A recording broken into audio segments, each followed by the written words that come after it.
বোয়াল মাছের মতো লাগছে। বোয়াল মাছই মনে হচ্ছে, এটা পাঙাশ ট্যাংরা না। কেমন আছো তোমরা সবাই? আশা করি সবাই তোমরা ভালো আছো। আজকে কি কি বাজার হলো চলো তোমাদের সাথে একটু শেয়ার করে নিই যে কি কি বাজার নিয়ে এসেছে। চলো, আজকে এই যে মাছ নিয়ে এসেছে। কি মাছ নিয়েছে দেখি একটু খুলে, যে এটা কি মাছ আছে।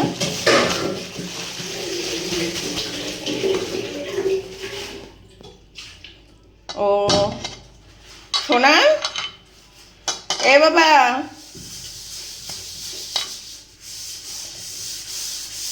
বোয়াল মাছের মতো লাগছে। বোয়াল মাছই মনে হচ্ছে, এটা পাঙাশ ট্যাংরা না।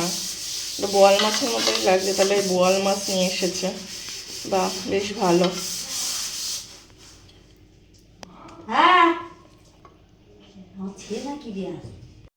পিস মাছ এনেছে। 1টা 2টো 3টে 4টে 5টা 6টা 7টা 8টা 9টা 10টা 11 পিস মাছ হয়েছে। পেটিগুলো বেশ বড় বড় আছে, দাগাগুলোও বেশ ভালো। দেখি একটু কষা কষা করে করতে হবে আজকে। 2 দিন ধরে তেমনি খাচ্ছি পাতলা। এই যে এখন কচুরি নিয়ে এসেছে বাড়ির দিয়ে। আজকে কচুরি খেতে ইচ্ছা হলো ওদের সবার, তাই বলল যে বাইরের দিয়ে মা একটু কচুরি আনি, একটু কচুরি খাবো। আর কিছু বললাম না, কচুরি নিয়ে এসেছে যখন। এখন কচুরির এই তরকারি ঢাললাম, আর এই যে এখন কচুরি দেব প্লেটে। প্লেটে কচুরি দিচ্ছি এখন। বসিয়ে দিয়েছি, এবার মাছগুলোকে ভেজে নিতে হবে। কিন্তু এই মাছ ফোটে খুব, তাই আমি আস্তে দিয়ে রেখেছি। বোয়াল মাছ অতিরিক্ত ফোটে, আস্তে আস্তে দিতে হবে। আমাকে দিয়ে ভাজতে হবে। যেমন পাঙাশ ট্যাংরাও তো তৈলাক্ত মাছ, তো ওই জন্য ভেঙে যেতে পারে। 4টে করে দিয়ে ভাজি, আবার পরে আবার 4টা দেবো। আস্তে আস্তে হোক। চলুন একটা জিনিস দেখিয়ে দিই। এই এখন বাজার দিয়ে নিয়ে আসলো। গরম তো অতিরিক্ত গরম পড়েছে, তার মধ্যে এই যে নিয়ে এসেছে আইসক্রিম। এখন আইসক্রিম খাওয়া হবে একটু। চলুন বের করে ফেলি। এই যে দেখুন আইসক্রিম ছেলে খাচ্ছে। খাওয়া হয়ে গেছে অর্ধেকটা প্রায়, আর এইটুকুনি রয়েছে। এটুকুনি আমারে দিল, বললো মা তুমি এটা খাও।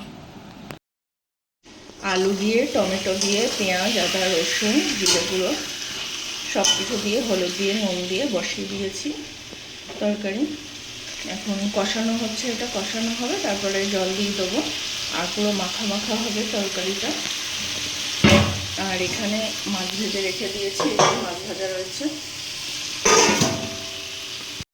আমাদের মাছের কষা একদম রেডি।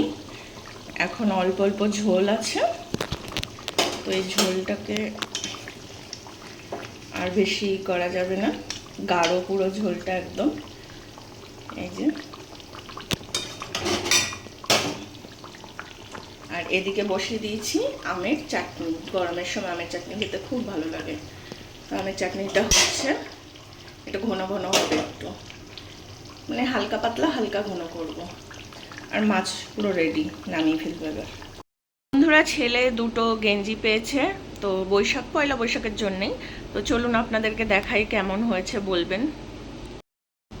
প্রথমে এই যে এই গেঞ্জিটা, এটা স্কাই ব্লু ঠিক বলা যায় না, একদম হালকা স্কাই কালারের এই গেঞ্জিটা। এই যে, আর একই গেঞ্জি এই যে আর একটা একই রকম যে হয়ে যাবে, এক দোকানের দিয়েই নিয়েছে, তো তার জন্য মনে হয় একই রকম হয়েছে। আর ওদের দোকানে ওর মাপেরটা পাচ্ছিল না, তাই জন্য একই রকম হয়েছে 2টো গেঞ্জি। 2টো গেঞ্জি, শুধু কালার আলাদা, কিন্তু একই ধরনের। কেমন লাগলো বলবেন। ভিডিওটা অবশ্যই জানাবেন। ভালো লাগলে লাইক, শেয়ার, কমেন্ট আর সাবস্ক্রাইব করে সাথে থাকবেন, পাশে থাকবেন। আবার একটা নতুন ভিডিও নিয়ে আপনাদের সাথে দেখা করতে চলে আসবো আজকে। টাটা।